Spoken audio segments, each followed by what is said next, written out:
Okay, so before I start with that stuff, exam 2 is Wednesday.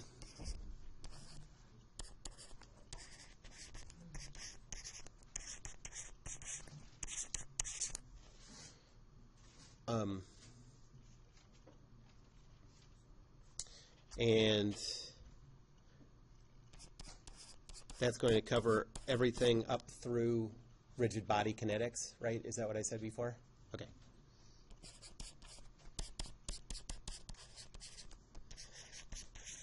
And we've started the next topic, which is linkages, but that won't be on there.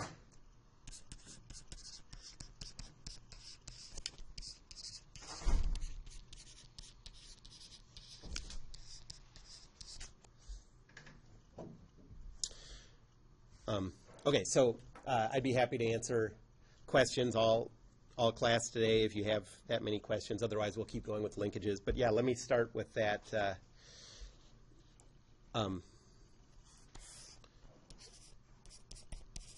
So what's the mass moment of inertia for a hollow cylinder, or you can think of it as a ring?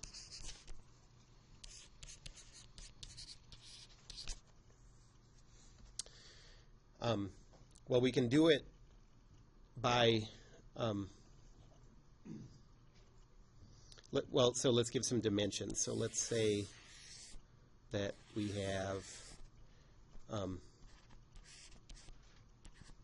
our outer and our inner, and a mass of lowercase m. And we want to calculate it in the rolling. So we're not going to do the calculation for like the tumbling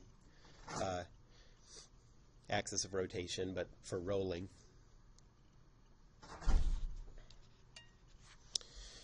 And the way we're going to do it is the moment of inertia for the whole thing is equal to the moment of inertia for the big disk minus the moment of inertia for the little disk. The problem is it's not, you have to do a little fiddling with the mass because that outer ring doesn't have a mass of m. You know, the big ring wouldn't have a mass of m, it would have a mass of something more than m. And then we're removing some amount of mass that brings the total to m, you know what I mean? So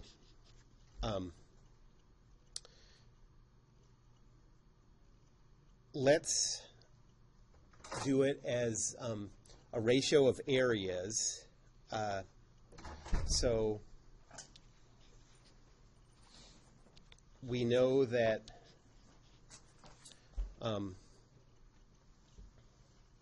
you can think of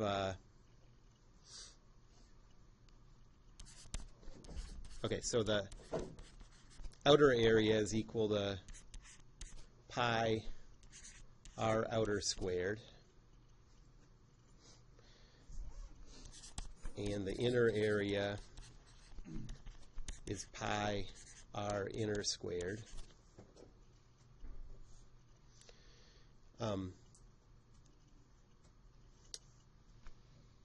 And the mass density per area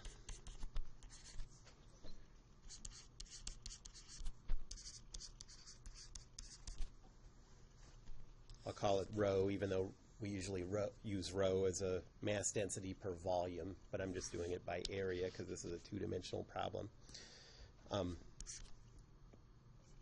Says that rho times pi r outer squared minus pi r inner squared is equal to m.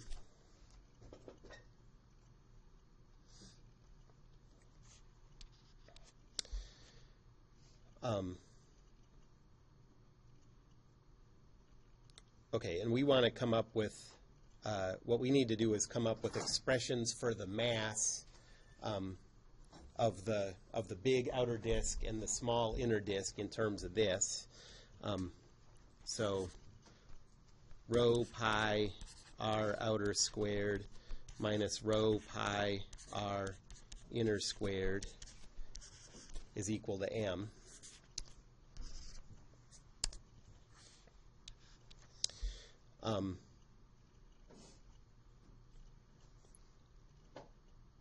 So let's see.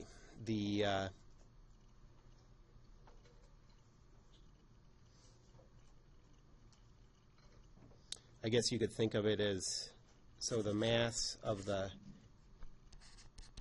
outer ring is going to be equal to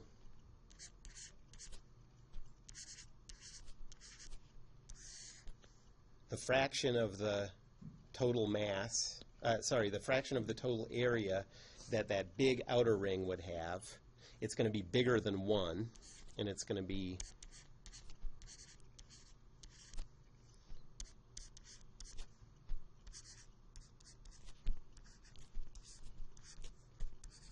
this.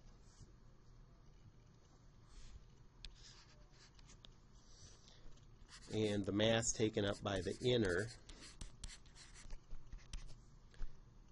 is going to be pi r inner squared divided by the total area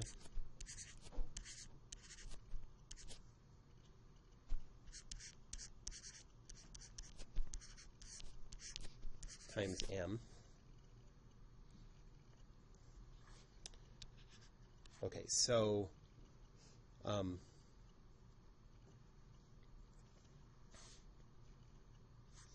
if we're doing it this way now, the mass moment of inertia about C for the outer ring, looks like I'm not heading in the direction of this using this density.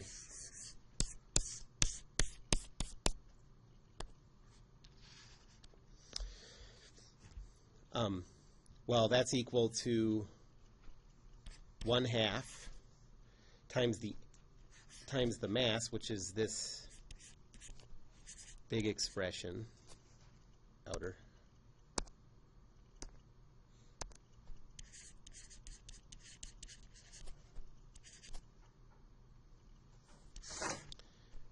divided by the total area.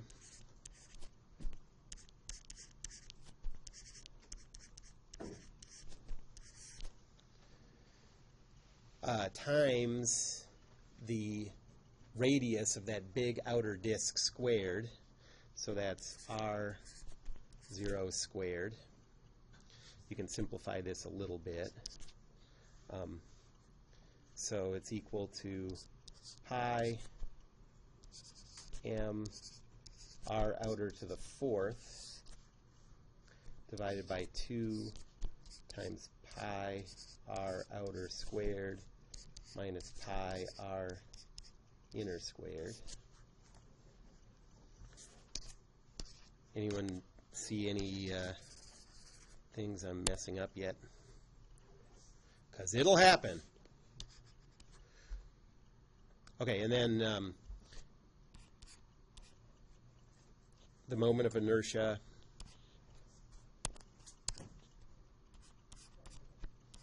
about the center for the inner disk is 1/2 times the mass of the inner disk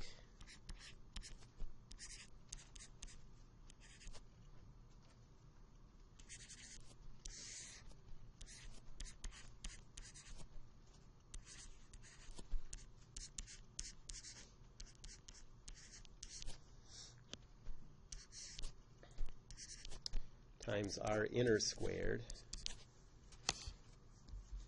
and you get an expression pi m r inner to the 4th divided by 2 times quantity pi r outer squared minus pi r inner squared, and we can clean these up a little bit. All the pi's cancel. So you get m, for the big one you get pi, no pi. For the big one you get m r outer to the fourth divided by 2 times the quantity r outer squared minus r inner squared.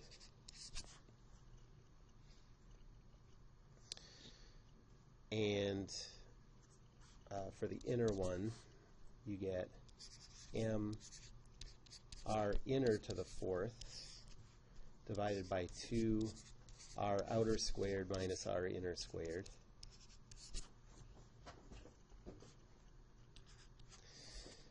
The total is IC outer minus IC inner. So that's m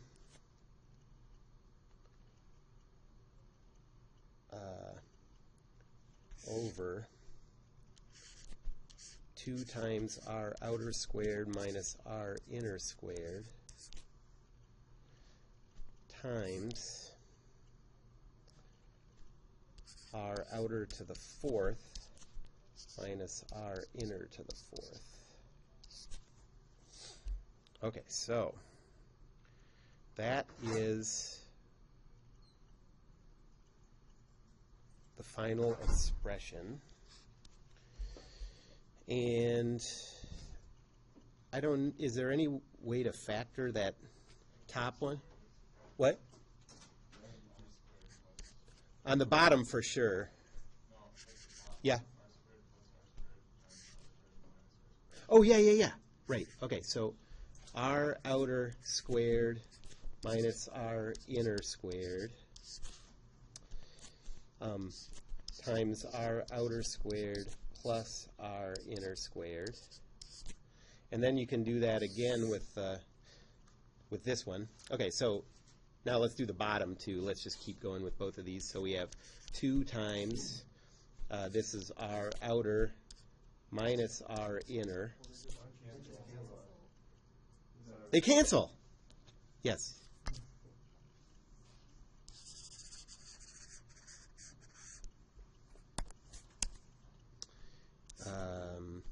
R outer squared minus r inner squared. There you go.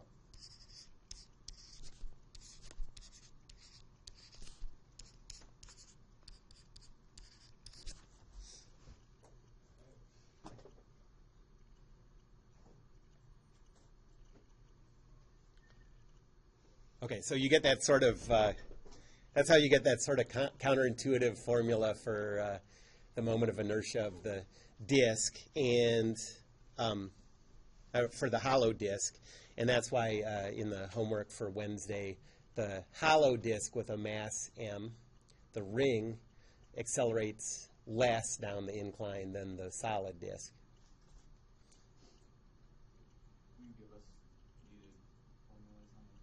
Yes. Really, when I assigned that, I assumed that that formula was on the moment of inertia sheet. So it was on Google. It was on Google, yeah. There's a lot of good stuff on Google if you ever. Okay.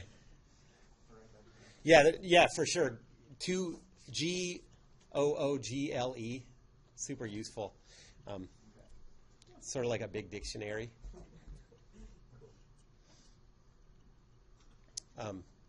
Any other questions related to the test? Problems you'd like to see or you're confused about or anything?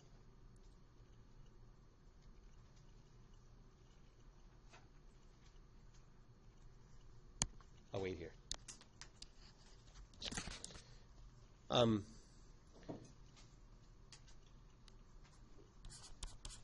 So this is some problem from the homework. I don't remember which one. You just had a big, like, piece of, some big object, piece of sheet metal or whatever. Don't throw sheet metal like this. Actually, in metal shop in junior high, kids used to always take sheet metal and throw it, and it would stick into the ceiling above, you know? And they thought it was really cool. And one day, one came down and, like, sliced someone's arm, and they had to go to the hospital. So it's better to calculate this stuff than to do it. Okay, so anyone remember what the dimensions? It was 0.5 on that side. Okay. By 2 meters. Yeah, 2 meters. Okay. At a mass of 75 kilograms and an angular velocity of 5 meters. 75 kilograms, that's a lot of sheet metal. Big. Yeah, it's really thick. Thick enough to maybe not call it sheet metal anymore. Yeah. What did you say the angular velocity is? Positive? Okay. And we want to calculate the acceleration at this point and this point. Is that what it was? It also has to do with center of mass. Okay.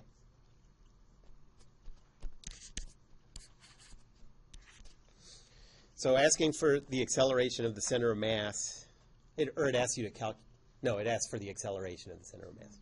Okay. Really, that's the part that's asking for the acceleration of the center of mass is just leading you through the process of how to do this. So what you have to recognize is that if you're trying to calculate the acceleration, well, let's just go through the steps.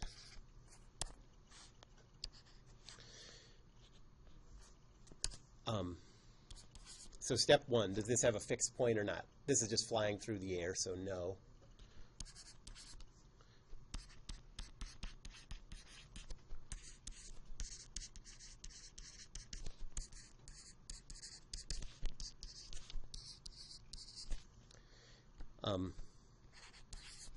And so the mass moment of inertia about the center is 1/12 times the mass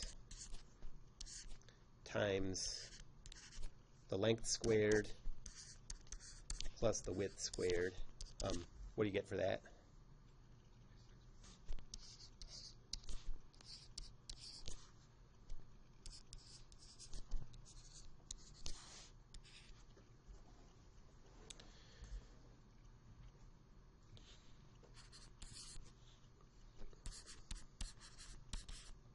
Free body diagram.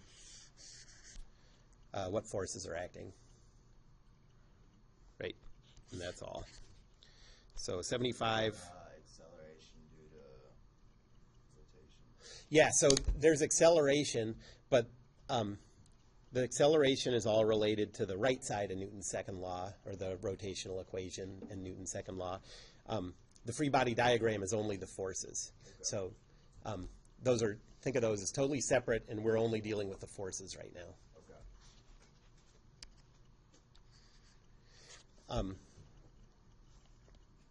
So 75 times 9.81, 735.75, is that what that is?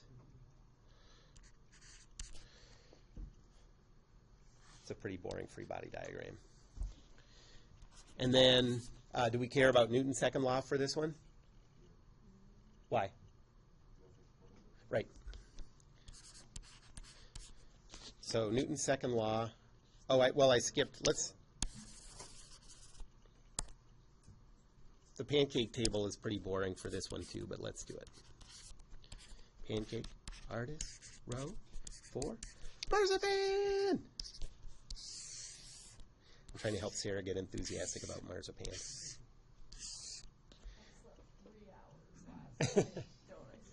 That's when marzipan tastes the best. Okay, so let's choose the origin to be here. So what's the deal with that origin? How can the origin be at the center of mass? We need this to be an inertial coordinate system, right? This is sort of a key thing that'll keep coming up, and I'm going to keep saying it, asking this question. how can I put the origin at the center of mass when the center of mass is accelerating? Yeah, that's right. So it's an inertial coordinate system. I'm just choosing the center of mass to be the place in space where at the instant we care about, the body flies through. Okay? That center of mass is not accelerating with the object. It's fixed in space, and the object is passing through at this instant. Okay? So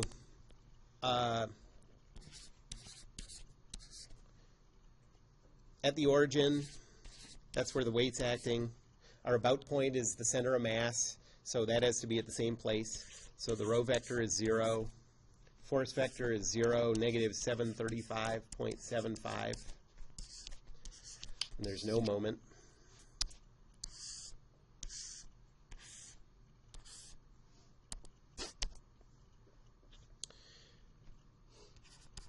So now Newton's second law, because there's no fixed point, says 0, negative 735.75 is equal to the mass times the acceleration.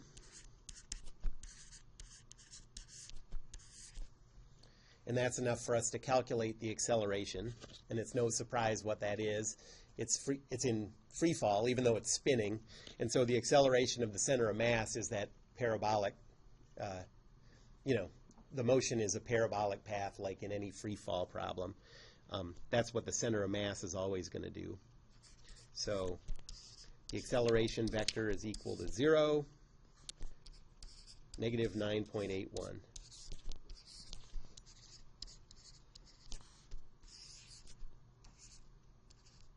Here's you. Huh? My stars.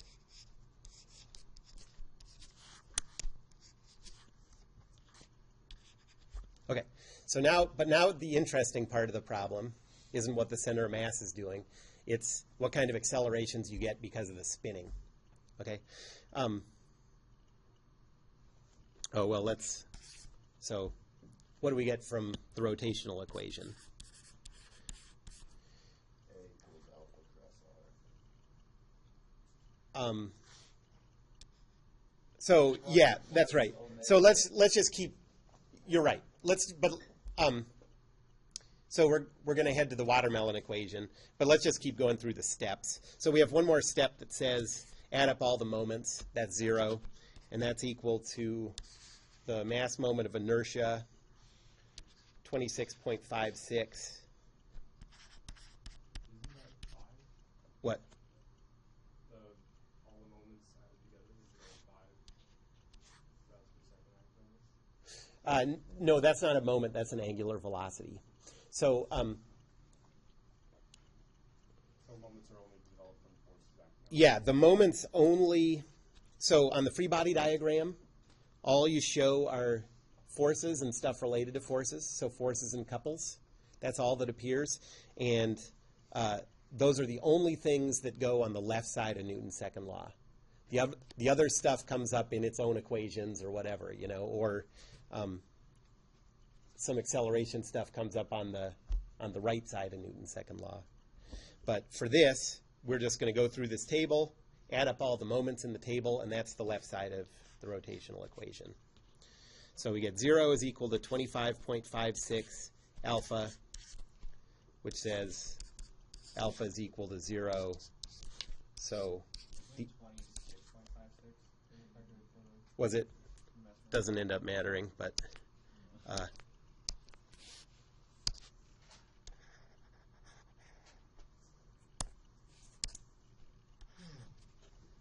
so angular acceleration is 0, 0, 0. All right, so now we've done everything we can with Newton's laws, and now we're going to go on to calculating accelerations of those points. And so the acceleration of that point A relative to the ground is equal to the acceleration of the point A relative to the center plus the acceleration of the center relative to the ground.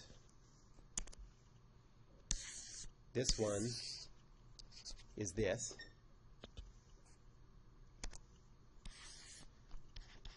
This one is circular motion.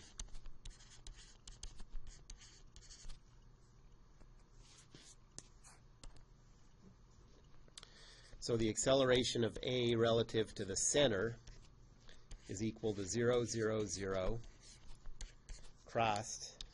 We need the R vector.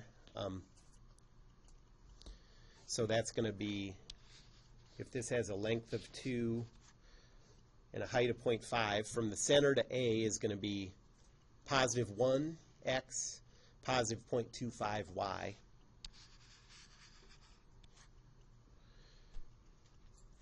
So 1.250. This one doesn't give you anything.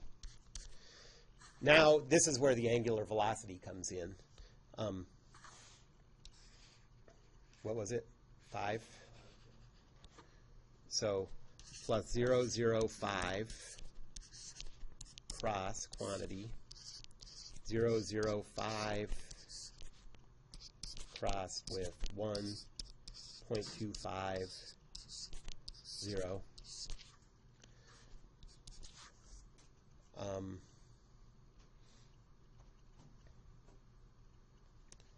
Can someone plug that in?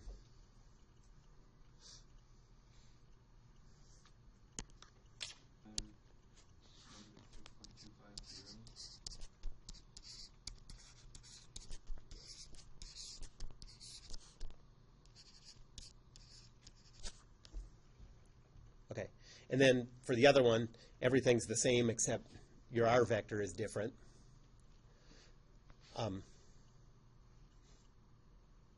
Oh, wait, I'm not done. We got to plug it back into relative motion.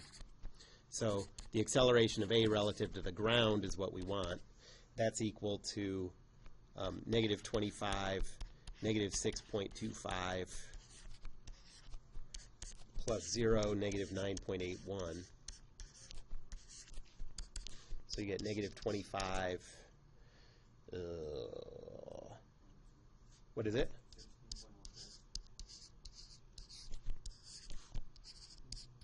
Okay. For the point B, you do it exactly the same way, except your R vector is different.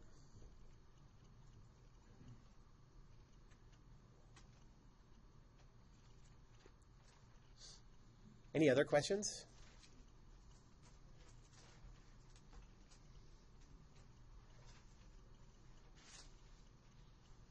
Okay.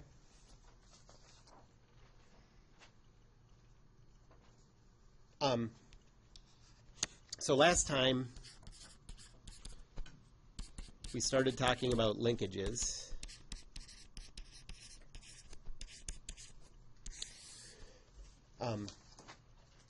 And before we start doing examples, I want to say one more thing about it.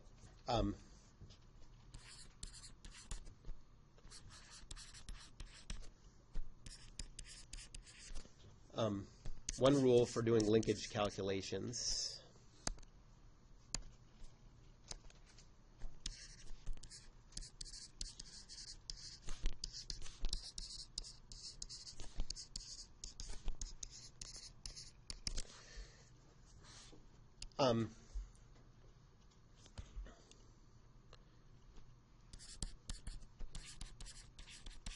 At every joint, you don't have to really assume anything. Just treat the joint itself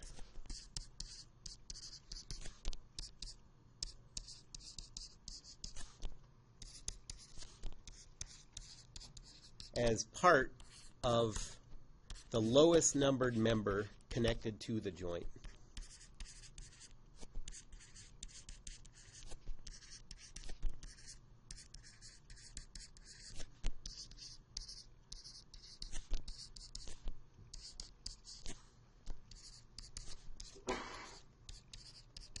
So, for example,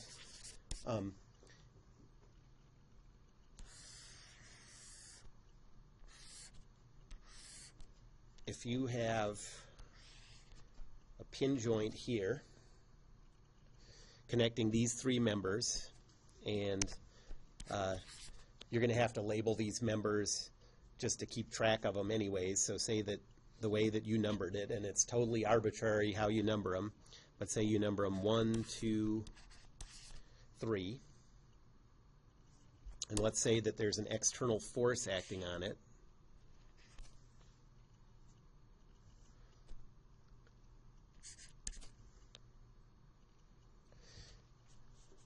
Then let's think about what's happening in a side view.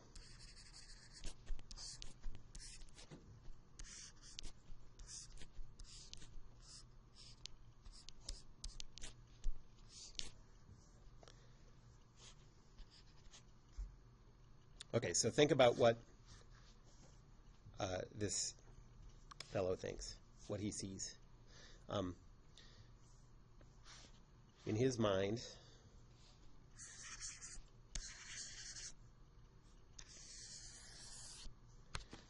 here's what this looks like. There's member 2, member 1, and member 3.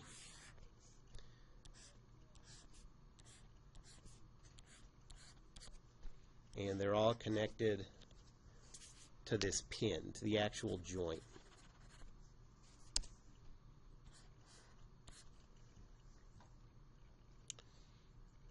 Okay, so this is member 1, this is member 2, this is member 3,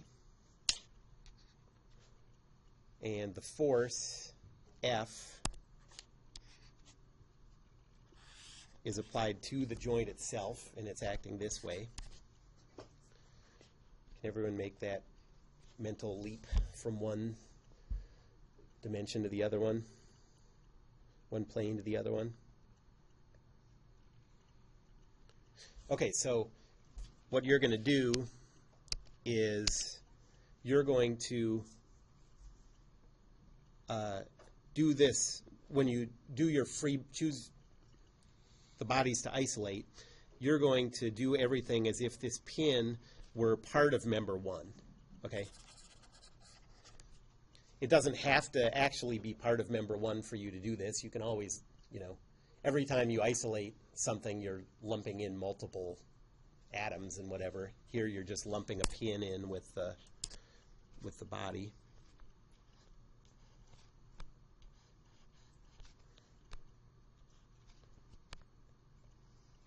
Okay, so that means that when you do your free body diagram of 1,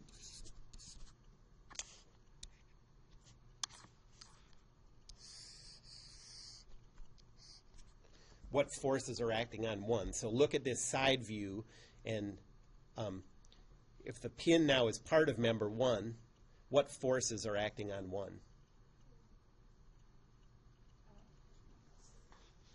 So, yeah, F is acting on 1.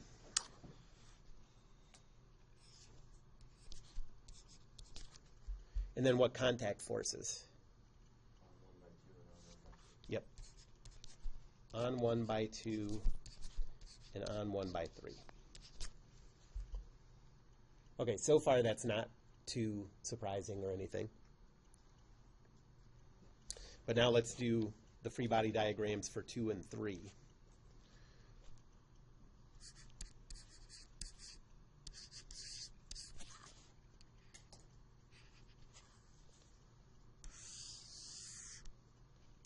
Okay, so based on this side view, what forces are acting on member 2?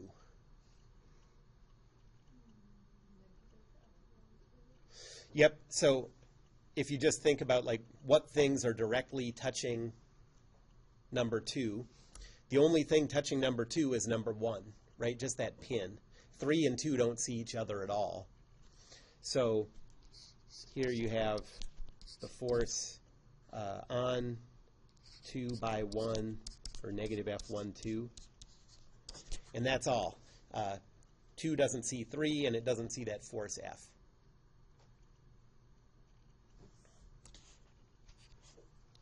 And then what about member 3? What's in contact with member 3? Just one, yeah. So you have F31, which is equal to negative F13.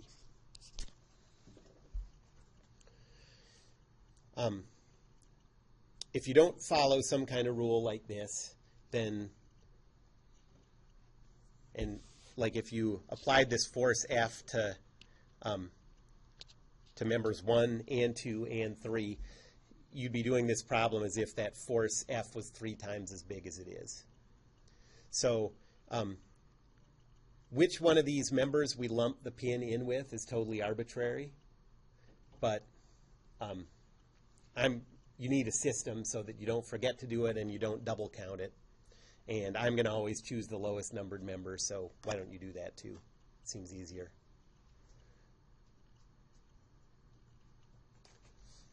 The thing that's cool about how this works is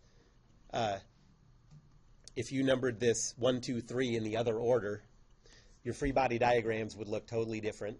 Your equations would look totally different. But when you came out in the end and calculated the external loads on each one of these members and the accelerations of each of these members, we'd get the same things.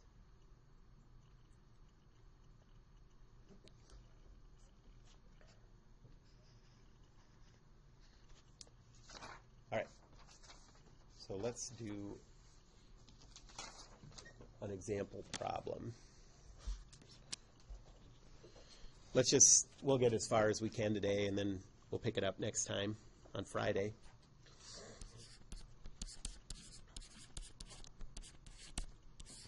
So this is the one that I showed you to motivate these linkage problems in the first place.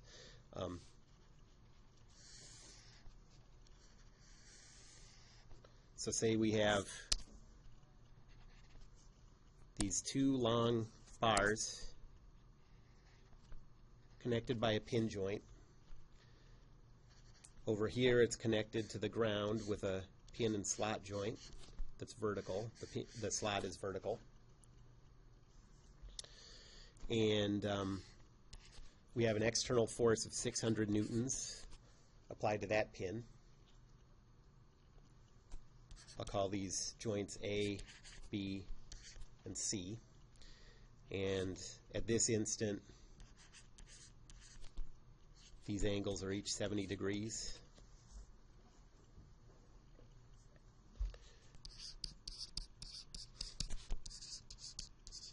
So each of these 2 members has a length of 3 meters and a mass of 10 kilograms.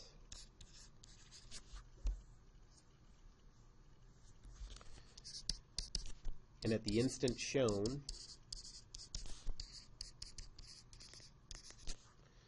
it's at rest. So the angular velocities are equal to 0 for both.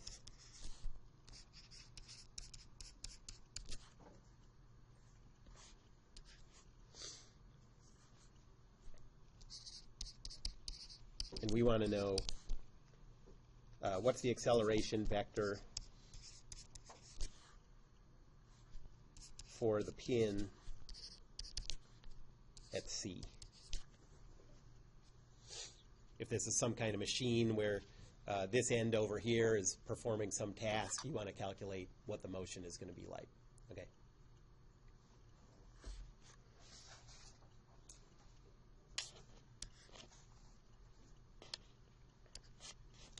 So let's start by numbering the members. I guess I'll do it 1 and 2. And now we're going to go through, so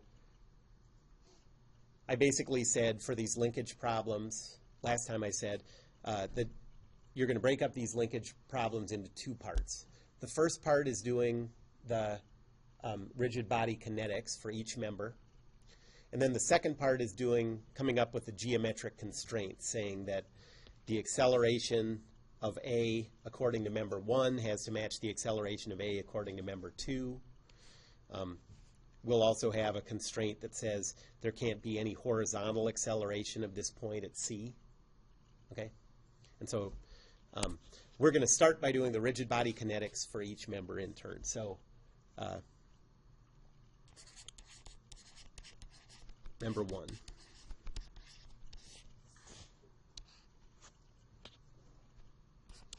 Step 1. Does member 1 have a fixed point? Yep, there's the point at B is fixed.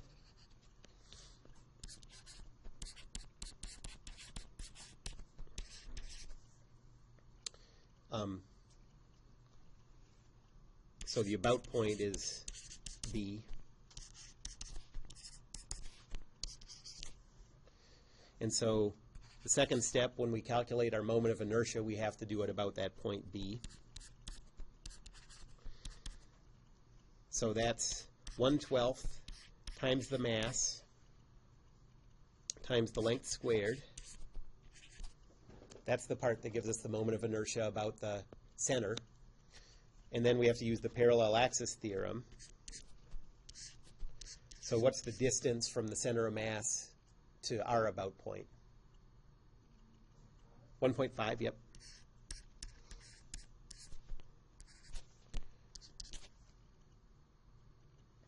And I think you get 30 kilogram meters squared.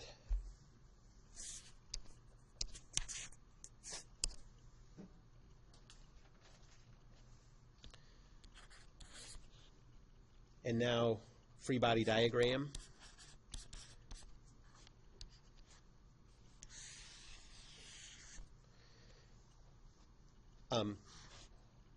I think this is something that can help a lot of times with these sort of problems. This isn't a real complicated one, but to figure out what forces are being applied to what body, just if you're the least bit confused, take the time to draw a side view of each of these joints.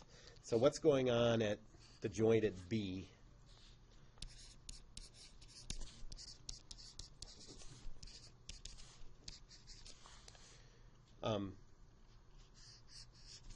There's the ground, and then there's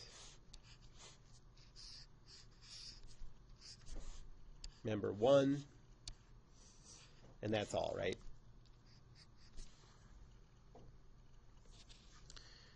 And we're treating it like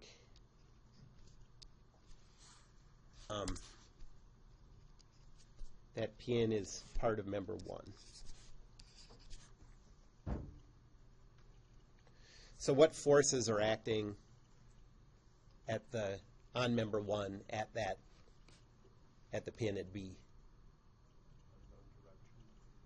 Yeah, that's right. It's a force vector applied by the ground. I'll just call it RB, the reaction at B.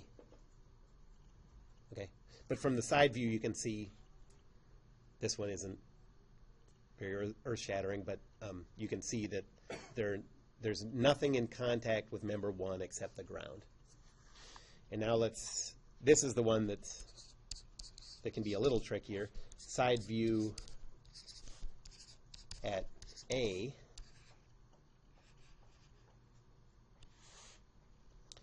So at A, what do we have? We have member 1, member 2 with a pin connecting them, and then we have a 600 Newton force applied to the pin.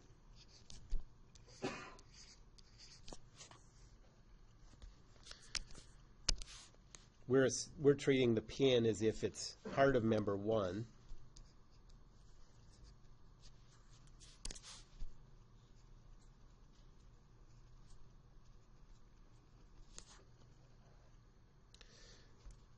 So what loads are acting on member 1 at the pin A?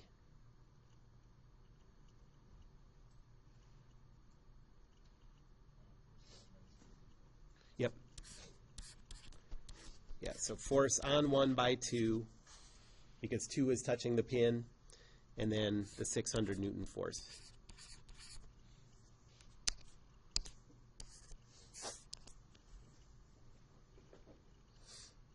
Any questions about that one?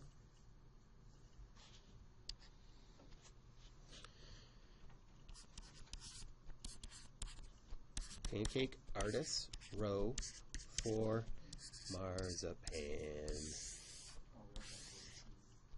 Ooh, yeah. Thank you. So at the midpoint, there's a force of 98.1. Yep. Okay, let's choose an origin. I think the easiest place for the origin is probably here.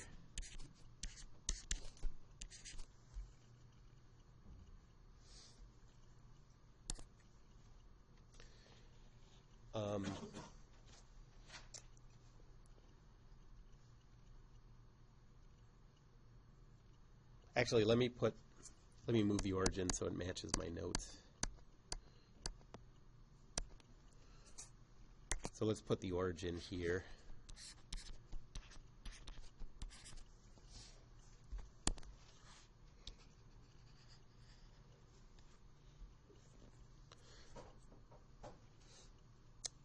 All right, so first, that 600 Newton force acts at the origin. The about point, we don't get to choose. So the about point isn't at the origin. The about point is at B. And if you do the trig, that is 2.81, 1.03.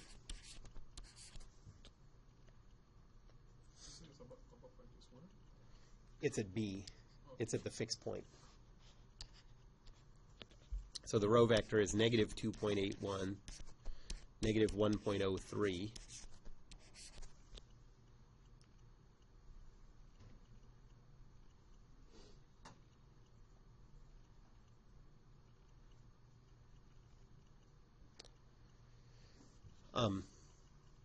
The force vector is 600, 0. And the cross product is positive 618. Let me just finish this table, and then we'll go on with this next time. Then you have the force on 1 by 2. That's also at the origin. So you get the same about, well, the about point always stays the same. The row vector is the same. F12x, F12y. And so the cross product is negative 2.81 F12y plus 1.03 F12x.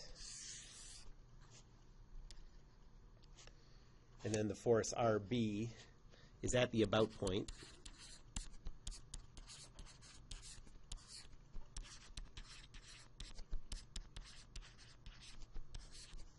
So there's no row vector.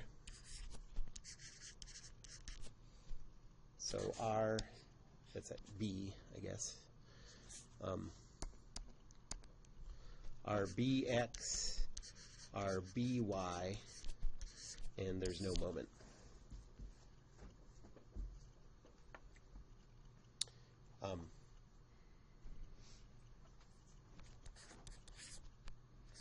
We're not going to use Newton's second law for this one because there's a fixed point. We'll go on next time.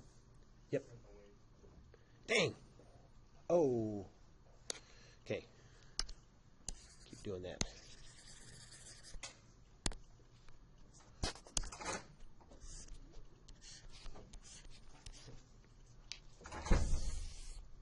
See, they forgot the weight too.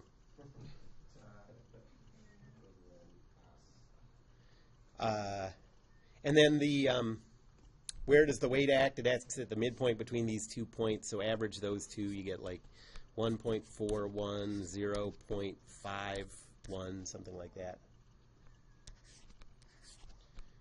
About point is this. So you get negative 1.41, negative 0.51 for the row vector. The weight is 0, negative 98.1.